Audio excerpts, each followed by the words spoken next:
presenter was born and raised in Gainesville.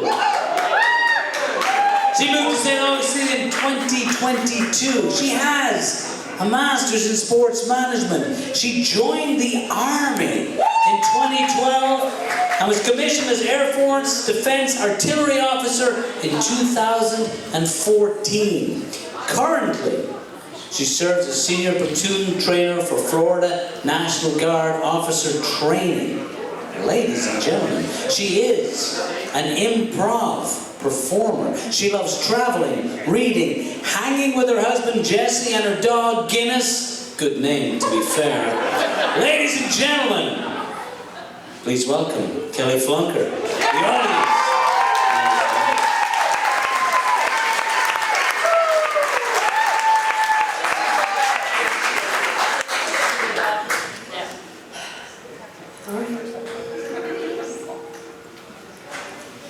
This is my dad. His name is Jerome Justin Flunker, more commonly referred to as Jerry.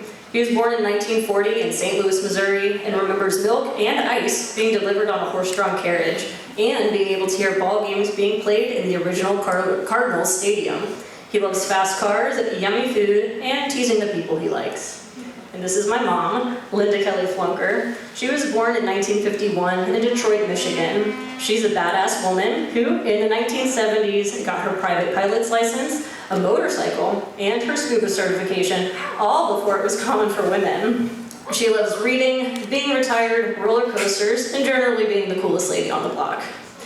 I want to introduce you to these two because they were my first audience members. Since the day I arrived on the world stage, they have supported me through everything. And I honestly can't remember a performance or achievement where at least one of them wasn't in attendance. These early performances obviously include couture fashion shows. And as I went through childhood, my performances evolved.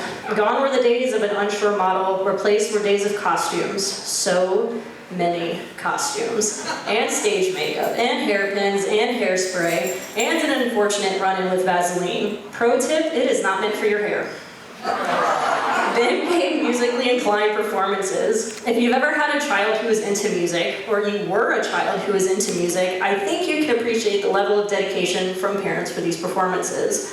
I was terrible at the piano, but my wonderful parents sat through every recital. Luckily, I usually went pretty early on so I could get out of the way with the people with actual talent. Then there's all the random in-between stuff that happens as you're growing up. Here you can see me showing off my Pinewood Derby car, being silly as an Indian princess at the UF homecoming parade with Dad there in the back, and living out my little dreams of being an astronaut graduating from space camp. And again, parents were there for all of it. As I made my way through middle school, I started picking activities I was interested in, like band. Playing the saxophone and directing the music was way more fun than piano. And fencing, who doesn't love a good sword fight, am I right? I even got to be on a Nickelodeon game show because of the fencing, and as you can see, Mom was there in the audience. But then, enter the truest love of my young life, horses. We didn't have a lot of money when I got into this expensive sport, but my mom and dad both worked at the farm to help cover the cost of lessons, shows, and board for my horse. And when I competed at the national level in New York State, my parents drove my horse to the show from Florida. As the performance of high school came to an end, my parents were there, cheering me on as I walked across the stage. They would also be there for 3 more commencement ceremonies, my associates, my bachelor's, and most recently my master's, each time beaming with pride.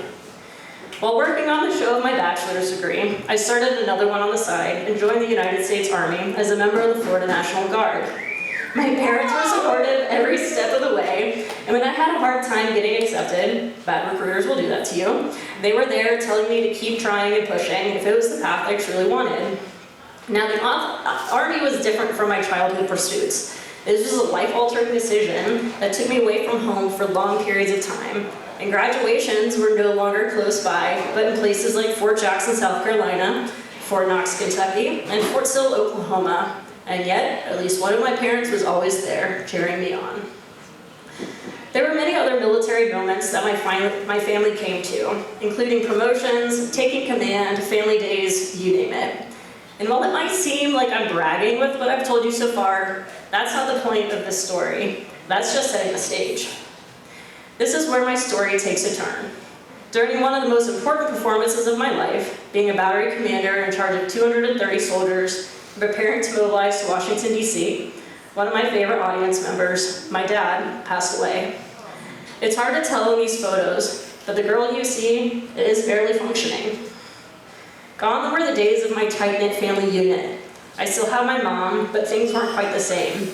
I was in Washington, D.C., trying to be there for my troops, feeling the weight of leadership on my shoulders, and depressed. It was easy to put on a mask, but a mask can only hide so much. During this grieving phase of my story, one of my good friends put a bug in my ear that someone had a crush on me. And that person would come to mean more to me than anyone else. He entered the show when I was in my darkest days, the part of the story where it seems all is lost and the heroine will never find her way through. He brought life back into my life, one ray of sunshine at a time. He listened to stories about my dad and let me process my grief. And as the fog and clouds cleared from the stage, I was able to reflect on the shows where I got to be in the audience. Marriages, promotions, blossoming through life events, and bringing new life into the world. Another thing that started to happen during this time was seeing and appreciating my full audience, not just my parents, but my extended family, my dear friends, my coworkers and mentors. They were just as important to my life performance as my parents, just in different but no less meaningful ways. These people, and especially my now husband, all had a hand in helping me move past those dark days. In the past few years, I've had the privilege and honor to be able to add new audience members to my life, and new audiences that I get to be in.